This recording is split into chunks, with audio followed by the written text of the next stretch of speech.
Opa!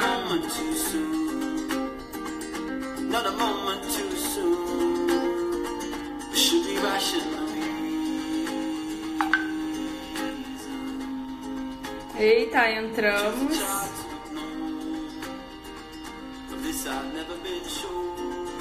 Boa noite a todos. Matias, um bebê aventureiro. Que legal, gostei disso. A música é a pedidos do Carlos.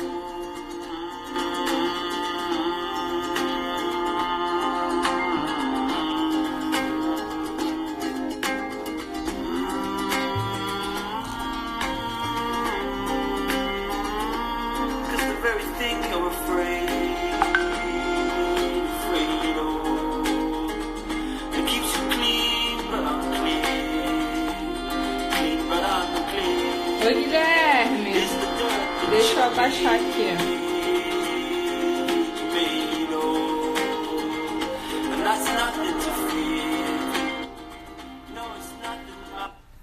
Bom, vou chamar o Carlos aqui para conversar com a gente. Boa noite, todo mundo. Vocês estão me escutando bem? Confirma aí para mim se vocês estão me escutando bem.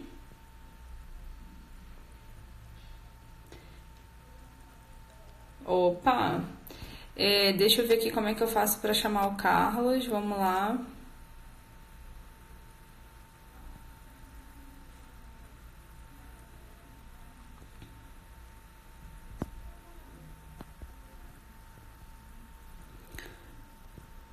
Carlos, você tá por aí? Deixa eu ver aqui.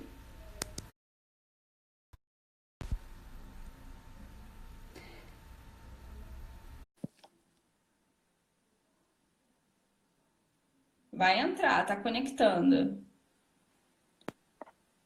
Ah, agora sim. Ah, Agora vai. E aí? deu tudo certo? Tudo certo? Deixa eu me ajeitar aqui também.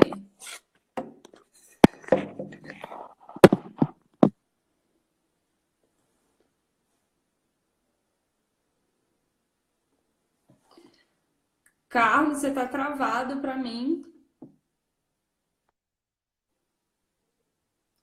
Alô, alô?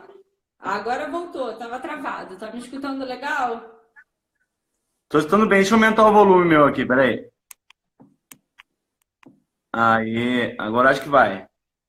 Ah, é que deu uma travadinha, mas voltou. O pessoal tá entrando. Bacana. Legal, tá uma galera boa Então, aí, ó. Um abraço pro Miquel Ferraz aí, meu brother, aqui do Vale do Paraíba. A Cris. Massa. que legal, tá vendo? Uma galera aí entrando.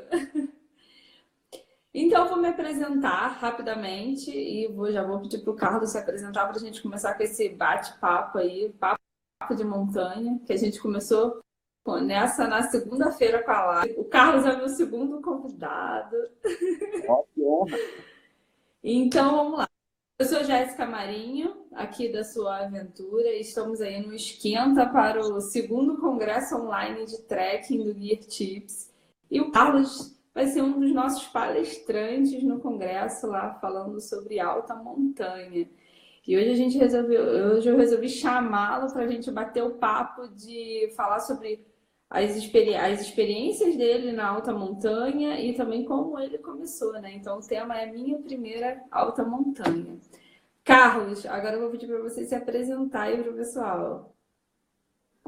Bacana, eu sou o Carlos Moura, eu sou da Mantiqueira Expedições e, bom, eu sou gaúcho, tenho 37 anos,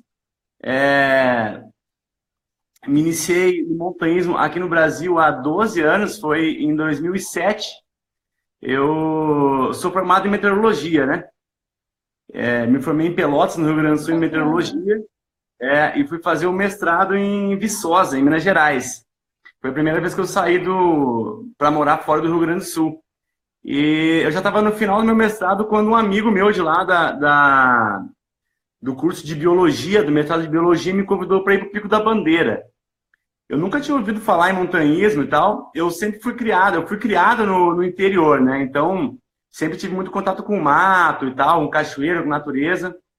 Mas a minha região no Rio Grande do Sul não tem montanha, não tem essa cultura de montanha, né?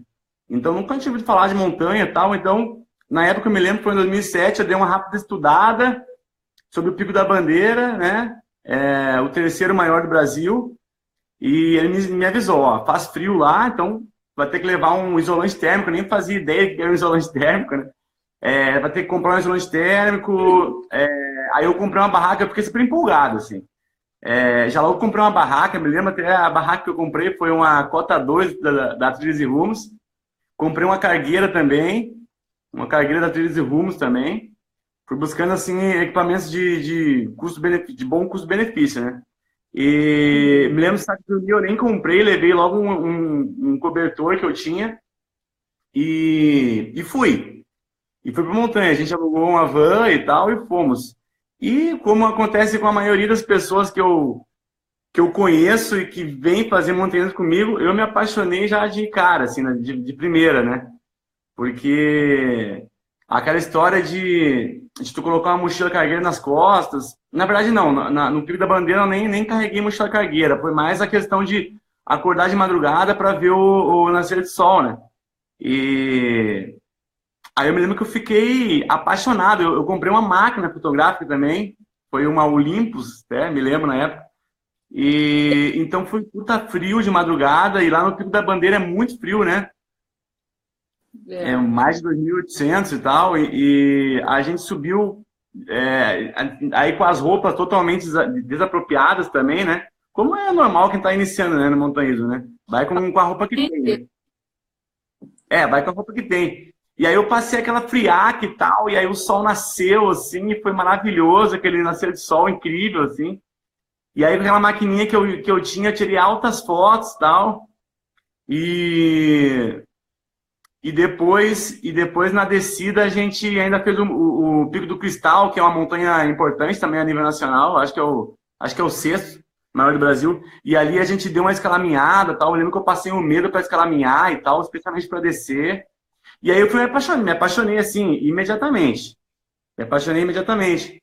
E aí logo depois eu acabei o mestrado e no ano seguinte eu vim parar justamente aqui onde eu estou morando até hoje, que é em Cachoeira Paulista, no Vale do Paraíba, de frente para a Serra da Mantiqueira, de frente para o Marins Taguaré, de frente para a Serra Fina.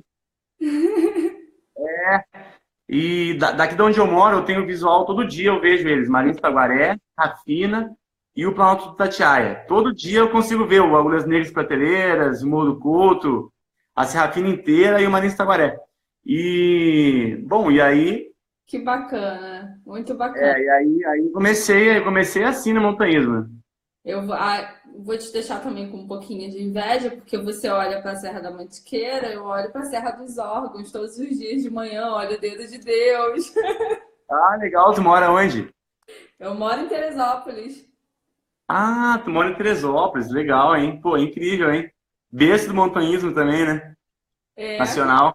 Estou aqui há pouco tempo, mas, nossa, maravilhoso acordar e olhar para as montanhas, andar na rua, olhar o dedo de Deus, é incrível, é muito bom. Nossa, e aí é bem impressionante, né?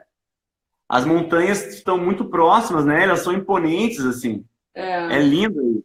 É surreal. Então quer dizer que você começou então em 2007, foi isso? Foi em 2007, no alto dos meus 25 anos. Comecei velhinho já. Eu também comecei velha, mas a gente começa quando não tem jeito, não importa a idade. É verdade, mas vou te falar que se eu seria uma pessoa mais realizada talvez se eu tivesse conhecido antes, né? Se eu tivesse conhecido com 18, com 15, mas eu não tava, não tava, eu não tinha as ferramentas, né? Não tinha quem me apresentasse, não tava no lugar certo, então foi na hora certa mesmo que aconteceu. Foi na hora que pôde, né? Acontece quando tem que acontecer, né? E o que te levou depois para você começar? Porque você começou no Pico da Bandeira, né, praticamente. E o que levou depois de você conquistar objetivos maiores aí, iniciar na alta montanha de fato? Conta um pouquinho isso pra gente. Sim, aí eu fui me iniciar em alta montanha foi só em 2015, né?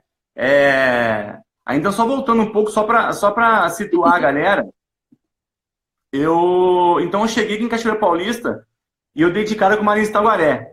E já logo comecei a perguntar para as pessoas que estavam na minha volta. Eu me lembro a primeira vez que eu vi Marins Taguaré, eu estava na frente do CPTEC, que é o Centro de Previsão de Tempo, né, aqui do INPE, do Instituto Nacional de Pesquisas Espaciais, para onde eu vim trabalhar.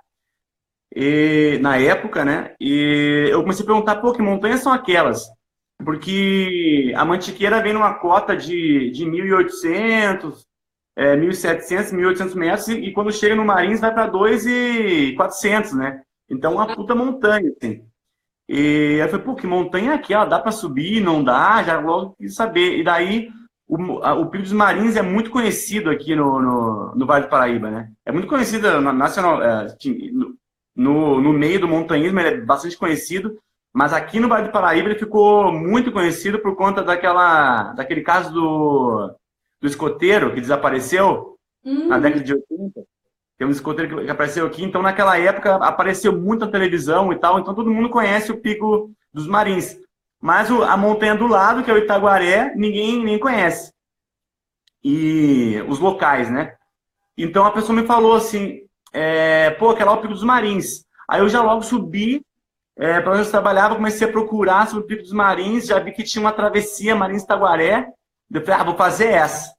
Na doideira, assim, né? Tipo, tinha feito uma vez o Pico da Bandeira com alguém que foi me guiando, e aí já quis fazer Essa história é muito interessante, eu adoro contar ela, porque isso foi ali por fevereiro, mais ou menos, e aí eu decidi fazer essa travessia em maio, no feriado de 1º de maio. E aí eu tava, logo depois, em abril, eu desci para o litoral para fazer uma travessia da Ponta do Jatinga e conheci um cara que é hoje um ícone do montanhismo nacional também. Na época, ninguém conhecia, ele era desconhecido, o Edson Bandeira. Já conhece o Edson Bandeira? E aí você conheceu ele na Joatinga?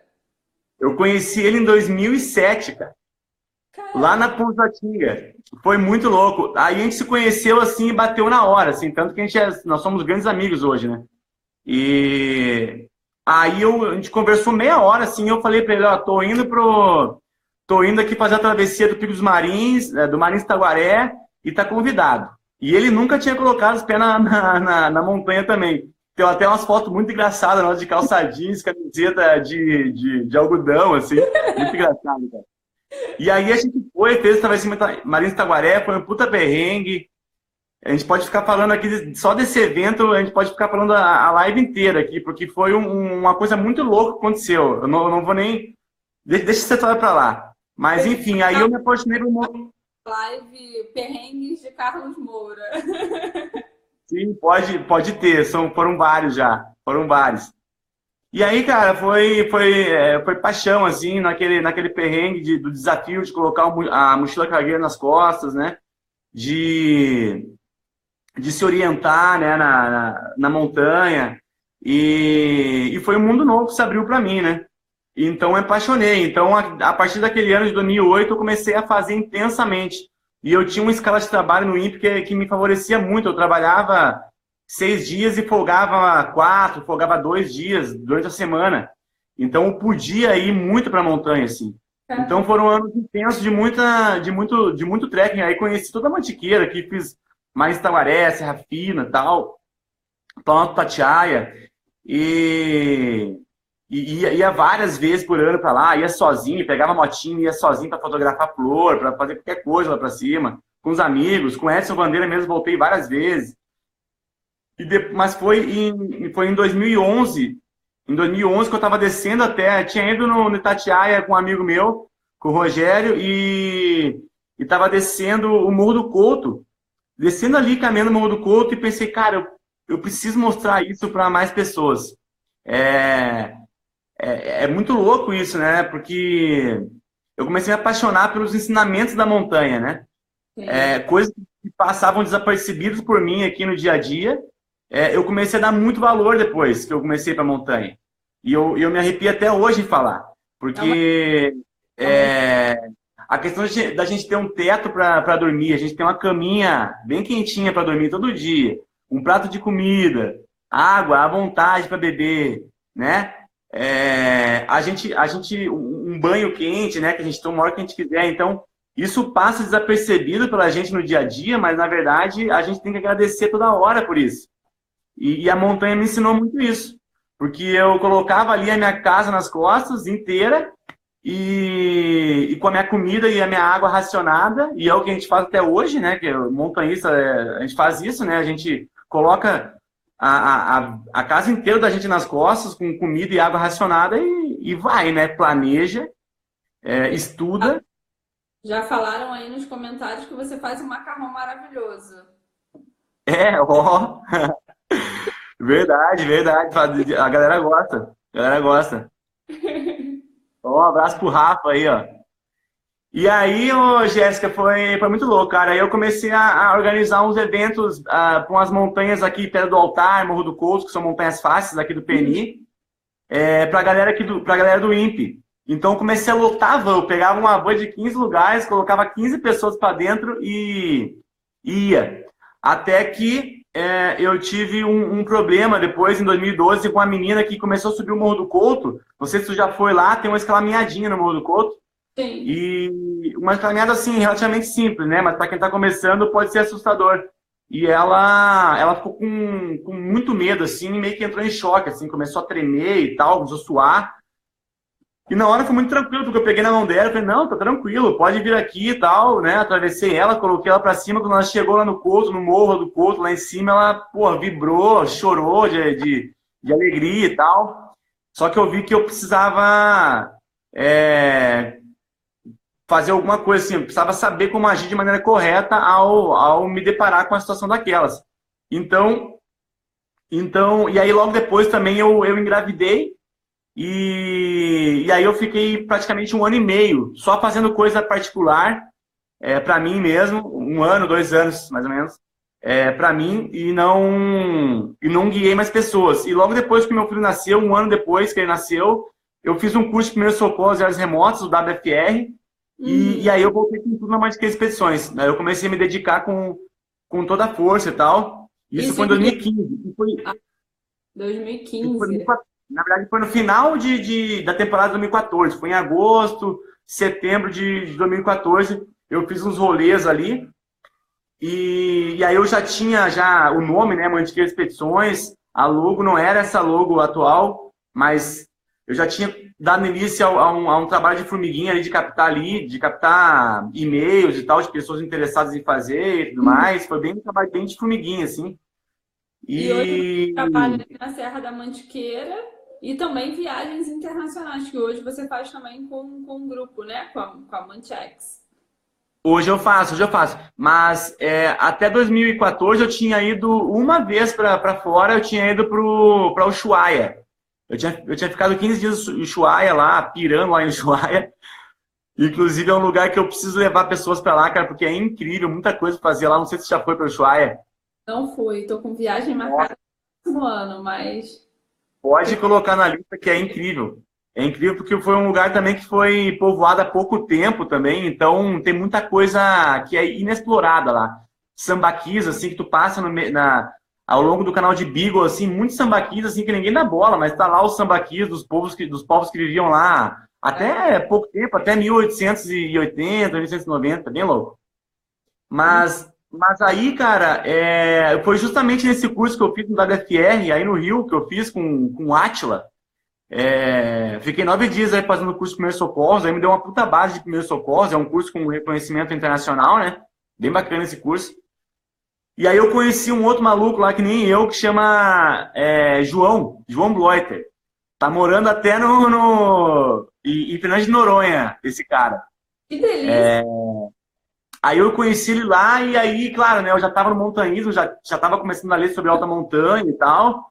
E aí uma montanha que me chamava muito a atenção era o Cerro Plomo, em Santiago. É uma montanha de 5.525 metros, né? Porque o brasileiro, quando ouve falar em alta montanha, já pensa logo em montanha de altitude extrema, né? 5.000, 6.000 metros. E comigo não foi diferente, né? O que eu considero hoje um erro, se iniciar em alta montanha, numa E você montanha de 5.000 metros. começa a montanha, então, de 5.000. Quando eu fui para alta montanha, quando eu comecei a alta montanha, eu comecei numa montanha de 5.524, que é o Cerro Plomo. E aí Caramba. foi um desastre, né? Foi um desastre. Literalmente, eu quase morri lá. E, e aí, pronto, aí abriu as portas para alta montanha. Foi nesse evento aí, que também é uma história longa aqui. Se tu quiser, eu posso até tentar resumir ela aqui, mas foi lá que eu me iniciei. Foi em abril de 2015. E onde fica esse pico? O Cerro Plomo fica na região dos Andes Centrais, né? E ele tem uma logística muito fácil, né? Porque em 2 horas a partir de Santiago do Chile, onde tu chega de avião, né? A partir do Rio, a partir de São Paulo, a partir de 2 horas de Santiago tu tá no início da trilha. E aí para te chegar no cume da montanha são 2 acampamentos. O plano de aclimatação também é bem ousado, assim, porque são só dois acampamentos antes de atacar o cume. Certo. Então é uma aclimatação muito, muito rápida, assim. E você, assim, foi a sua primeira experiência. Tem até uma pergunta aqui da Érica que eu já vou te fazer. Essa foi sua primeira experiência, né, que te levou para alta montanha. O que Essa você pergunta da Érica, desculpa te cortar, mas essa pergunta da Érica é bem interessante. Depois, Érica, fica aqui que eu já vou falar sobre isso aí. É bem interessante. é, e daí você foi iniciar na alta montanha, você falou que já contou aí, já introduziu a história falando que você passou um perrengue, né? Mas o que te levou de fato? Falou assim, não, eu quero encarar essa montanha. O que você sentiu? Medo? Você querer se desafiar? O que foi que te impulsionou a isso? Sim, eu acho que é o desafio, né? Porque tu começa a fazer as montanhas aqui no Brasil, tu vai lá, por exemplo, e faz a Pedra da Gávea. Aí tu acha massa.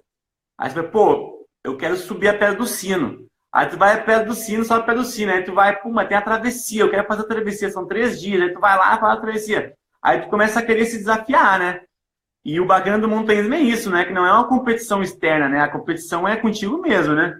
Pelo menos comigo sempre foi assim. É isso que eu incentivo também a galera, né? Sempre que eu começo a fazer o briefing com o meu grupo, eu falo, olha, não, vamos deixar o ego de fora.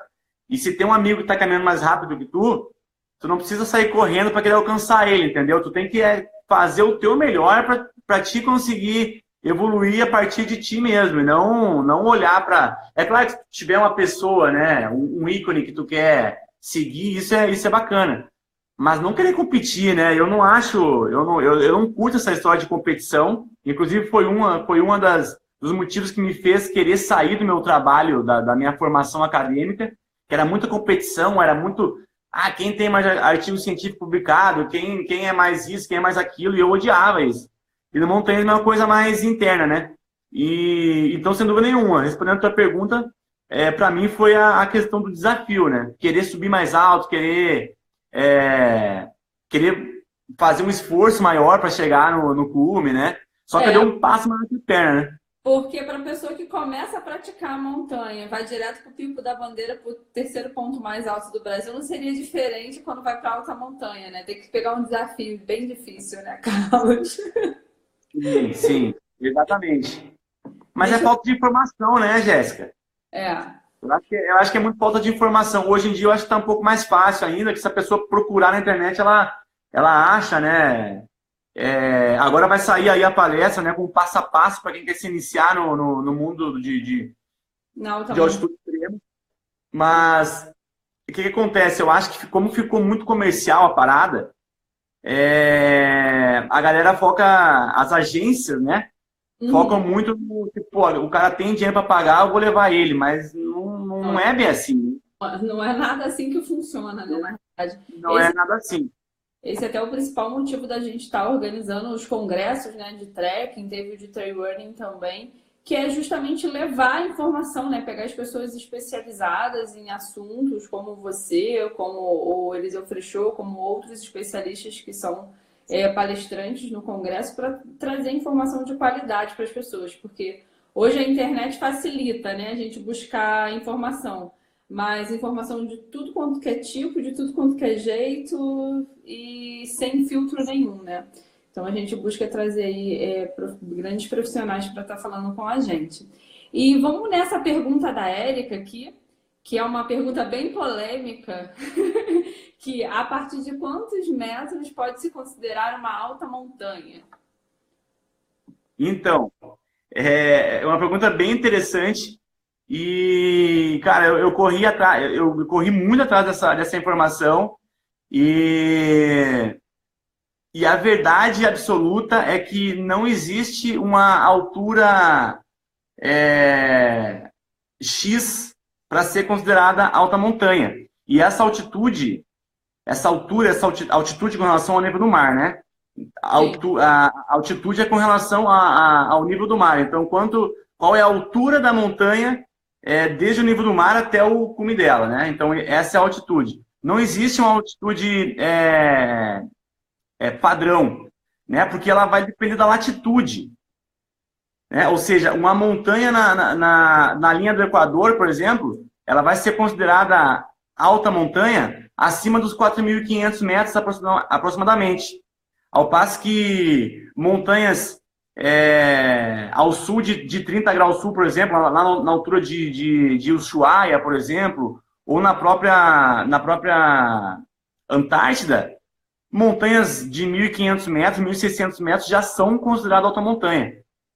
Então, na verdade, quando se fala em alta montanha, a gente fala de um conjunto de fatores, né? Que são os principais, são o seguinte.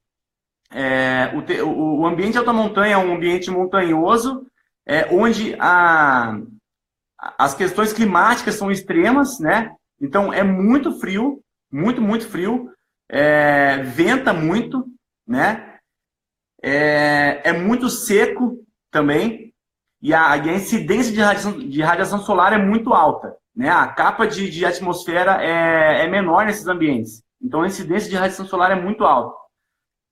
São ambientes onde não existe vegetação, praticamente. Tu pode pensar em qualquer montanha. Quando se fala em alta montanha, tu pensa, por exemplo, em Morro do Salado, pensa no Mercedário, pensa no Everest, pensa no Vinson, na Antártida. Não existe vegetação. Não tem vegetação em alta montanha. Se existir, são muito poucas, são bem escassas e são bem específicas, assim. E aí a característica que é bem marcante de alta montanha é que são montanhas de difícil acesso, né? São montanhas de difícil acesso, difícil aproximação. E necessariamente... Ih, deu uma travada. Ah, tá. Deu uma travada. Voltou. E necessariamente para ser alta montanha tem que ter cume de gelo?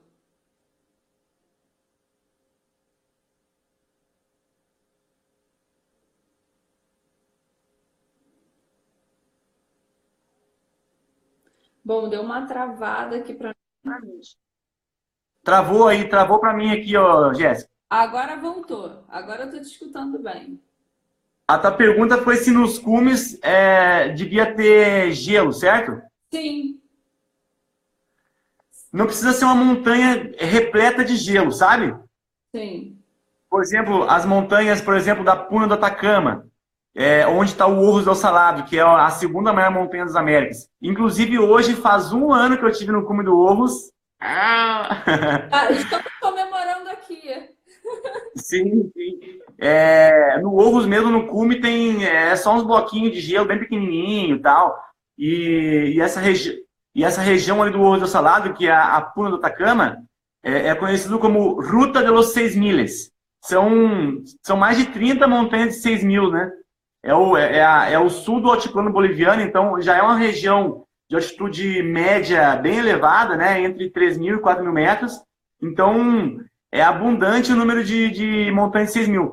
E tem pouca neve, entendeu? É pleno deserto do Atacama e tem pouca neve. Mas, ó, é muito frio, venta muito e é extremamente isolado. Um resgate lá é super complexo. Certo. Por isso que até aquela questão que as pessoas, né, normalmente levantam, que no Brasil não tem montanha, né? Isso é uma É, discussão eterna. não é eterna, essa é eterna, melhor nem falar nisso. Vamos nem entrar nesse parâmetro. Então, tem Mas, uma pergunta mas ó, aqui. só um parênteses que me lembrei aqui agora. Então, uma coisa bacana de se considerar é o seguinte, que eu gosto de considerar. Eu conversei com vários profissionais mais antigos do que eu, né? Eu conversei com o Marcelo Delvaux, eu conversei com o Pedro Hauck e tal. Então, uma forma legal de tu considerar uma alta montanha é, de altitude extrema é aquela montanha onde tu precisa aclimatar, certo? Então, como eu falei, tipo, alta montanha tem alta montanha a partir de 1.500 metros. Tu vai lá na Antártida, tu pisou no continente antártico, já é considerado um ambiente de alta montanha lá. Mas tu não precisa aclimatar para ir lá, entendeu? Só Certo. precisa aclimatar onde tem aquela diminuição extrema da pressão atmosférica, então o oxigênio é menor, a disponibilidade de oxigênio é menor, então tu é obrigado a aclimatar. Então, eu gosto de classificar alta montanha e as montanhas que a gente aqui no Brasil considera alta montanha, que são aquelas de 5.000 metros, 6.000 metros, essas montanhas são montanhas de altitude extrema. São Certo. montanhas onde existe a necessidade de aclimatar. Perfeita, perfeita a colocação. Perfeito. E Carlos, a Cris perguntou aqui se Cerro Plata para iniciar, não conheço. É bacana para iniciar alta montanha? Você conhece? O que você tem a dizer? Cara, o Cerro Plata é uma montanha bacana. É uma montanha de altitude extrema. É uma montanha de quase 6.000 metros. Praticamente são 6.000 metros, tem 5.595 metros. É uma montanha que fica. O acesso dela é a partir de Mendoza, Hum, né? Fica no Cordão del Plata e fica muito próximo da Concagua. Então, muitas pessoas utilizam o Cerro Plata para se aclimatar para ir para a Concagua. É, é uma montanha de iniciação É uma montanha, na minha opinião, é uma uhum, montanha bacana para se iniciar em altitude extrema. Por certo. quê? Porque ela é uma montanha que apresenta uma logística fácil a partir de Mendoza e ela tem alguns refúgios também ao longo do caminho. Então, é uma montanha bacana. Agora, se tu nunca pisou em neve, se tu nunca usou um crampon, tu nunca usou um piolê, tu nunca sentiu -20, -25 graus centígrados, né? Tu não sabe como tu vai reagir a essa temperatura.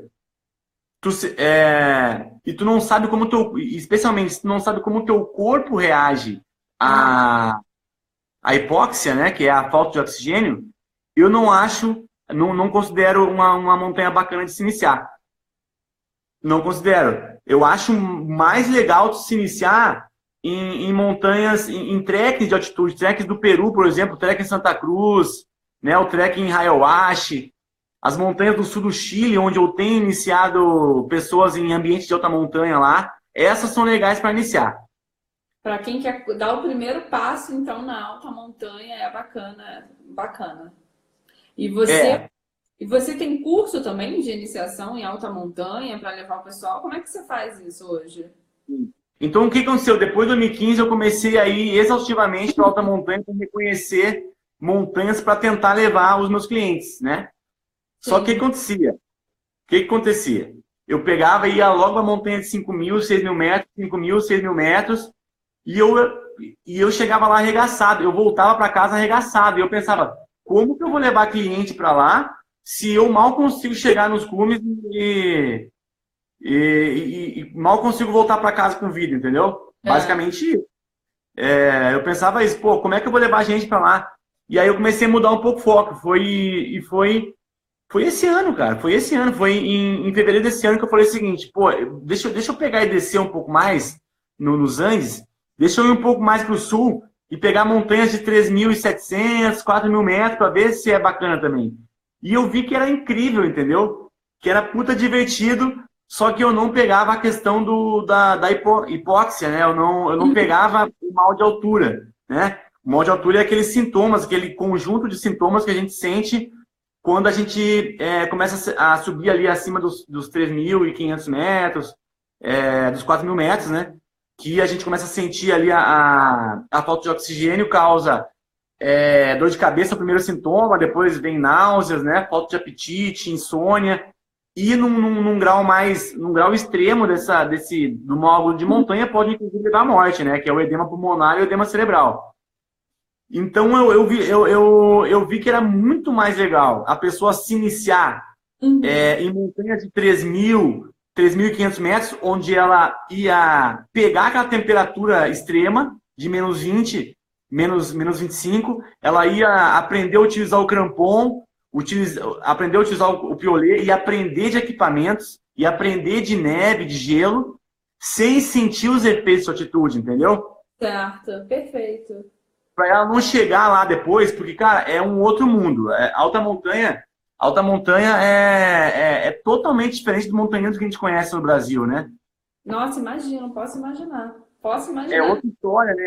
Abre um outro. É por isso que também a pessoa vai para lá e se apaixona, se reapaixona pelo montanhismo, porque é outra história, né? São outros equipamentos, é outra geologia, né, do lugar, é outra história, né? A vegetação é diferente, os animais são diferentes, a cultura é diferente, a rocha é diferente, né, a questão de ter gelo, ter neve, então tudo muda. Então eu acho que um passo interessante antes de ir para a altitude extrema é ir para esses trekkings de altitude, até 3.500 metros, no máximo até 4.000 metros, aprender a usar os equipamentos, aprender de neve, de gelo, para depois, quando tu for sentir o teu corpo, tu já estar familiarizado com esses equipamentos e com a questão do frio e climática, sabe? E você tem esse curso de iniciação em alta montanha? Você hoje faz curso? Sim. Sim, eu tô bem feliz esse ano, que foi o primeiro grupo que eu levei para ambiente de alta montanha, né? Eu sempre ia particular, sempre para mim, ou com amigos. E aí esse ano eu me senti confiante, porque quando eu ia para montanha de 5.000, 6.000 metros, eu voltava e falava, não rola, não vou levar. Eu prezo muito pela segurança e, tipo, se eu não conseguia nem prover a minha segurança direito, não vou levar grupos. Aí, esse ano, eu fui para a região do Chile, que é a 9ª região do Chile, a região que chama Araucanía, que é o extremo norte da Patagônia, onde existem dezenas de vulcões, inclusive uma região incrível, maravilhosa, tô apaixonado. Quero levar muita gente para lá, quero levar vocês aí que estão vendo, inclusive agora, para lá, porque montanhas ali a partir dos 2.500 metros, 2.000 metros já é pura neve, puro gelo. Então é um degrau que tu sobe antes de ir para montanha de altitude extrema, entendeu? Cara, é o degrau correto. Mágico. Você Então, você se empolgou agora. Não, me empolguei porque realmente o lugar é incrível. Então, ali, o que acontece? Eu tenho um parceiro local lá, inclusive um dos melhores guias do Chile, é um guia com certificação IAGM, e ele chama Nicolás Palmameyer, ele é da região, e na verdade é ele que ministra o curso praticamente inteiro, né? Então ali a gente aprende de equipamentos de alta montanha, a gente aprende de técnicas de marcha, a gente dorme em cima da neve, né? É outra história, né? Tu montar uma barraca em cima de um glaciar, né? A ancoragem é diferente, a barraca é diferente, né? E tu aprende de equipamentos, né? O vestuário teu é diferente, né? O sistema de camadas é a mesma ideia, só que tu coloca camadas a mais, né? Então tu aprende ali de vestimento, a bota é outra bota, não é essa bota que a gente usa aqui no Brasil, né? E aí no final do curso a gente vai pro cume do vulcão, que é o Jaima, um vulcão de 3.125 metros. Então a gente passa essa barreira icônica aí dos 3.000 metros pra gente no Brasil, é uma barreira bacana, né? Porque a gente não tem uma montanha de 3.000 metros aqui, né? E aí a gente faz tudo. A sua próxima viagem é quando com o grupo pela Manchex? A minha próxima viagem vai ser justamente para lá. Já Vai tem... ser para lá. Já tem data, é no final de julho. É na Interessante, segunda. hein? Bem interessante, bem interessante. Sim. Deixa eu ver se tem alguma pergunta aqui. Deixa eu dar uma olhada aqui, porque passou. O Ó, Thiago. tem um cara que tá em Pucon aí, ó. É, Um abraço aí pro THL Underline 2018 aí, ó. Massa, Pucon é incrível, onde está o Vila Rica. Eu subi na região de Pucon, eu escalei o Lanim. Eles consideram a Aconcagua da região. Tem 3.728 metros. Incrível, uma montanha incrível também, duríssima. é. E pessoal, o Carlos está lá no Congresso Online de Trek, vai falar sobre a iniciação de alta montanha. Lá tem uma palestra incrível que ele preparou. Se você ainda não fez a sua inscrição lá no Congresso, o link está na minha bio do Instagram aí. E você faz a sua inscrição no Congresso, vão ser 7 dias, mais quase 60 palestras, tudo sobre trekking. 100% online e gratuito. Então, se você ainda não fez a sua inscrição, se inscreve lá.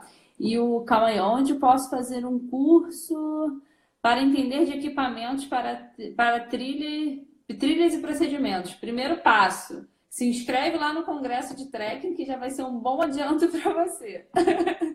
Tem alguma Sim. dica para E dar para ele? depois, o nome dele Putz, me perdi aqui agora. Colombo. O Alan, né? Alan, depois se quiser falar comigo, pode me mandar uma mensagem na Romantiex, eu te passo os betas aí para te se iniciar em alta montanha. Eu sei como. Eu te mostro o caminho das pedras aí. Perfeito. Eu vou escrever aqui, que ele está perguntando onde tem um site. Eu vou escrever aqui o Instagram dele para você entrar lá e conversar com ele. Calma aí. Deixa eu escrever aqui. Beleza. E vou colocar também. Aí você pode falar. Agora, se tu quiser falar um pouco desse passo a passo aí, né, que eu acho bacana para se iniciar em alta montanha, a gente pode conversar um pouco. A gente tem quanto tempo ainda? Não, a gente ainda tem um tempinho. Deixa eu ver aqui, ó. Deixa eu ver aqui. Temos ainda 15 minutos. 15 minutos? Coloquei aí também o link do congresso, tá? Para quem quiser se inscrever lá. Bom, quer dar uma introdução aí então sobre isso, Carlos? Sim. Então, vamos lá. A pessoa quer se iniciar em alta montanha. Quer se iniciar, a pessoa quer ir lá, que nem a menina perguntou lá, né? Quer ir logo pro Cerro Plata, né? Uns 6.000 metros, né? Vamos fazer o seguinte, eu nunca fui para alta montanha, Carlos. Vamos usar o meu exemplo. Certo. Como que eu faço para começar? O que eu preciso? Qual o primeiro passo na minha vida? Não tenho nada, não sei nada. Beleza. O primeiro passo que eu acho bacana é a pessoa se autoavaliar, né? A pessoa entender o que é o ambiente de alta montanha, saber as condições, né, que vai enfrentar lá e se perguntar, né? Pô, eu quero mesmo passar por isso? Porque, assim, existe uma glamorização muito grande, né, nessa questão da alta montanha, né? O cara olha lá a pessoa no cume da Aconcagua, no cume daquelas montanhas de gelo, acha lindo.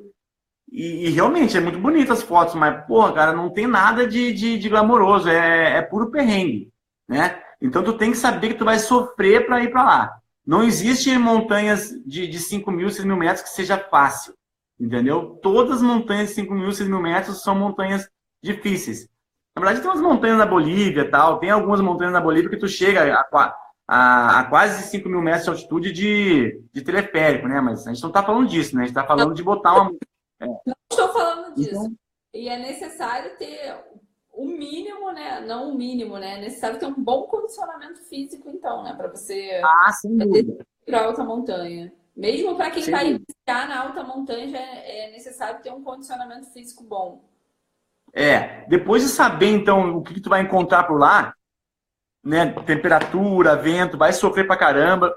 Aí tu tem que fazer o dever de casa, que é se preparar fisicamente, né? Tá. Aí, quando eu falo para se preparar fisicamente, é a parte muscular e a parte do cardiorrespiratório, né? Então, tu tem que estar muito forte. Me preparei, estou na academia, já malhei, estou super condicionada. Qual é o segundo passo? O segundo passo é ir para a montanha aqui no Brasil. né? Tu tem que se preparar a cabeça para ir para lá. Porque assim, tu pode ler centenas de artigos falando que é difícil, sofri pra caramba para subir montanha X de 5 mil metros, sofri muito e tal, mas se tu não passar na pele aquilo com o que tu tem aqui no Brasil, a tua chance de cume diminui muito por lá. Então, o próximo passo é preparar mentalmente. Como? Ir para a montanha aqui no Brasil, inclusive, se puder, ir para a montanha em condições adversas, né? Então, bota peso nas costas e vai fazer a Petroterê, vai fazer a Marista Taguaré, vai fazer a Serra Fina, vai passar uns perrengues. Tem que passar uns perrengues. Então, é o seguinte, ó, sabe o que é alta montanha? Então, prepara físico e mental. Físico, muscular e respiratório. Respiratório é muito importante. E aí depois é a cabeça, preparar a cabeça. Em alta montanha, cara, é muita cabeça. Eu diria que tão importante assim. O condicionamento físico, cardiorrespiratório é o dever de casa. Tu não deve nem pensar em ir para alta montanha se tu for uma pessoa despreparada. Inclusive, eu cancelei uma expedição minha que eu tinha agora. Eu era para estar nos Andes. Nesse momento, eu cancelei porque eu não estava muito bem preparado, assim. Não consegui me preparar, sabe? É um projeto ir para alta montanha, né? Não é, às vezes a gente faz alguma atividade aqui no Brasil, ou por exemplo, fazer a travessia Petrópolis-Teresópolis, às vezes você está um pouco despreparado, mas você passa um perrengue e você vai. Na alta montanha a brincadeira já é completamente diferente, né? Então eu preparei o meu condicionamento físico, preparei o meu psicológico lá, botei minha mochila lá com 25 quilos para fazer a Petroterê, fiz a Petroterê em um dia. Só que me entra um questionamento. E os equipamentos, que são equipamentos completamente diferentes, eu preciso comprar? Como que é isso? Sim. Bom, aí ao longo desse teu preparamento, dessa tua preparação, né, mental, aí, ao longo desse tempo que tu já foi para a montanha aqui no Brasil, tu já aprendeu de um pouco de equipamento, né? Então tu já sabe de barraca, tu já sabe do saco de dormir, já sabe do isolante térmico. E aí tu vai estar lendo sobre alta montanha também. São equipamentos diferentes, né? A barraca é outra, as botas são outras, as vestimentas são outras. A dica é o seguinte: a primeira alta montanha tua, a segunda alta montanha, eu não faria investimentos em equipamentos. Assim, não faria investimento pesado, né? Porque são equipamentos caros, né? Sim. Uma montanha, 4 estações, aí é R$ 2.000. Um saco de dormir com conforto menos. E Oi? esses lugares que aluga, então, como é que Isso. Então, aí a dica é o seguinte: a primeira dica é tu conseguir equipamentos emprestados com amigos teus que já foram para alta montanha.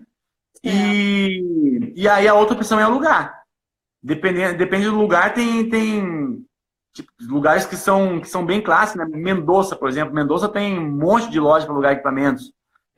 Huaraz, onde está a Cordilheira Branca, tem muita loja para alugar equipamento. Santiago já não tem tantos de aluguel, mas também tem umas 2 ou 3 lojas de alugar de equipamento. Então, alugar os equipamentos. Para te chegar lá e ver. Por que tu aluga? Porque imagina tu comprar uma bota dupla de R$ 3.000 e aí tu chegar lá e é difícil acontecer, né?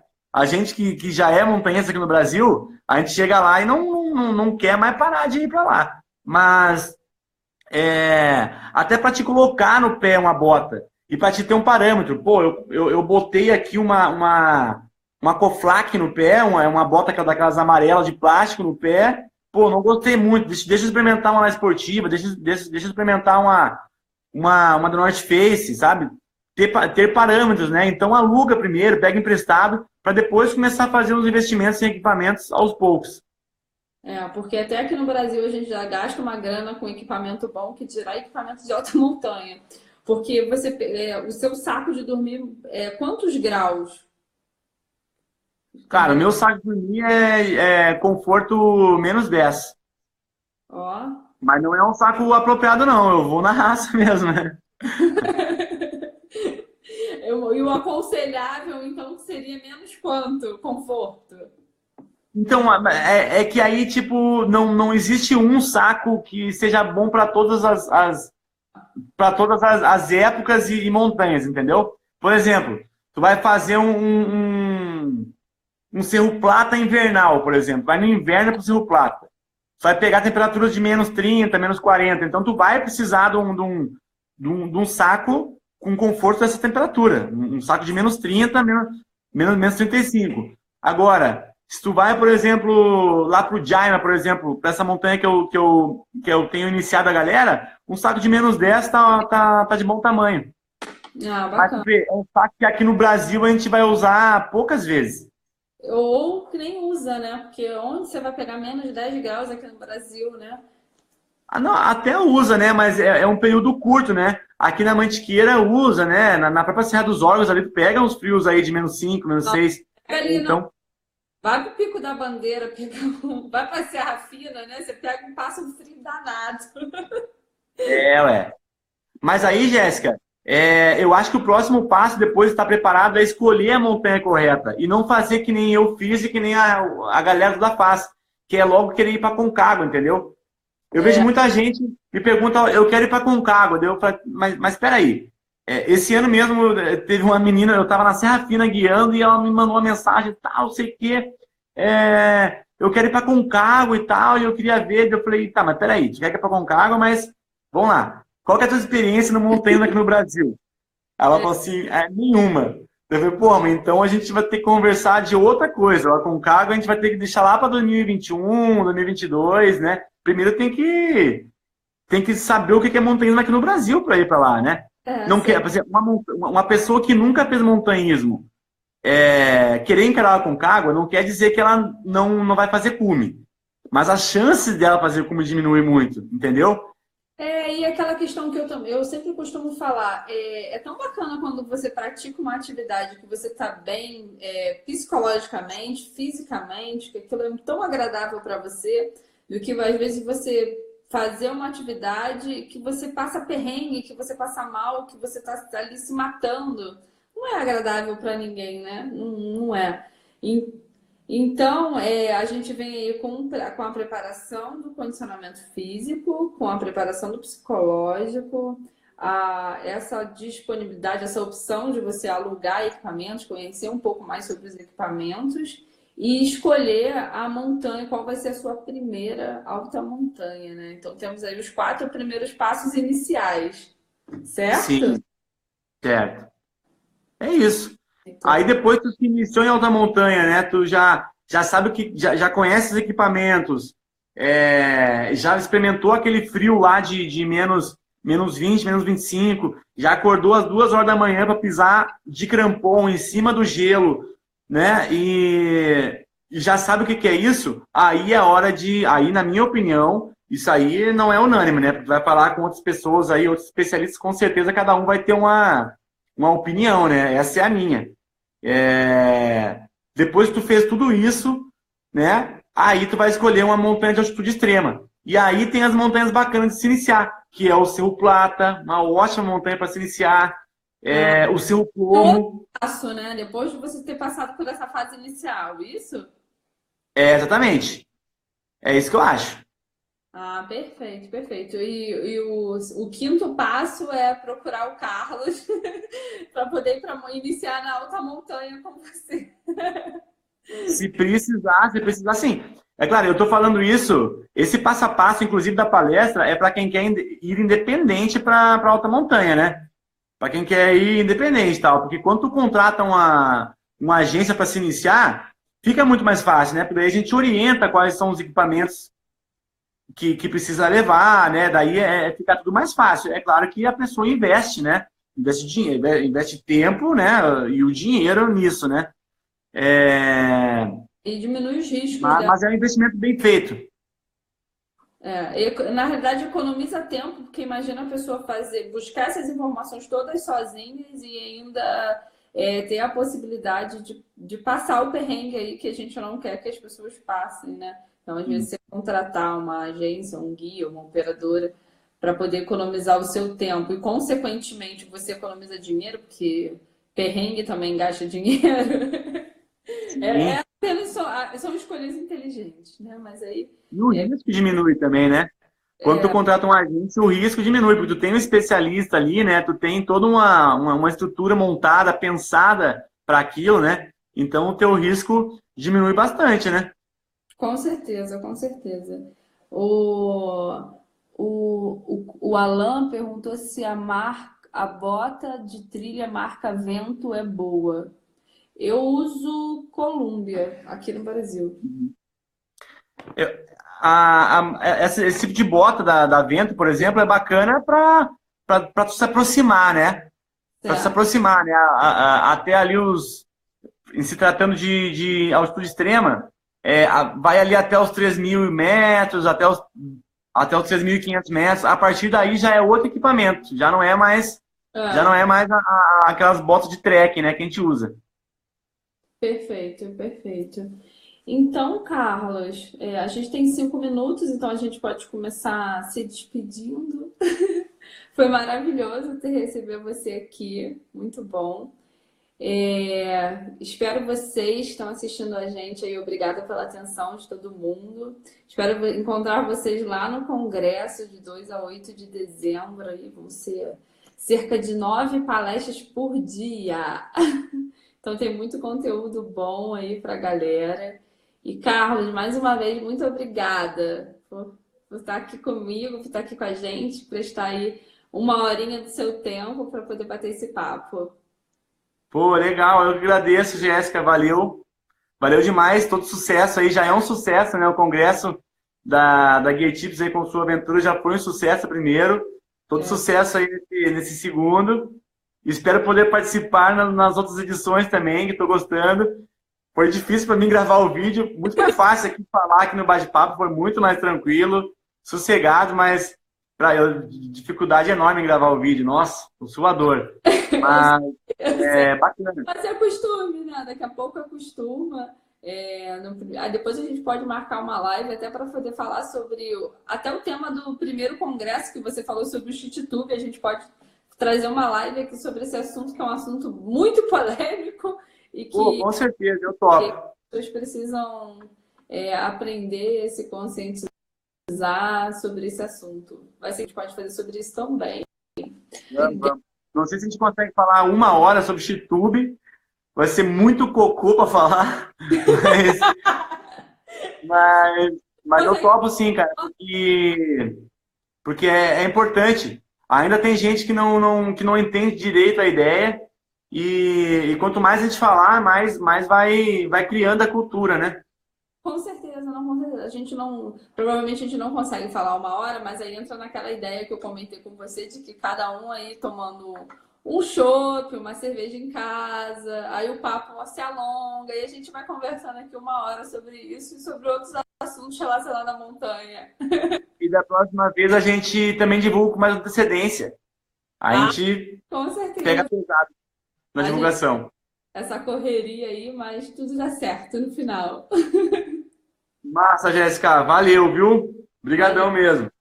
muito obrigada. Tchau, galera. Obrigada pela atenção. Um abraço.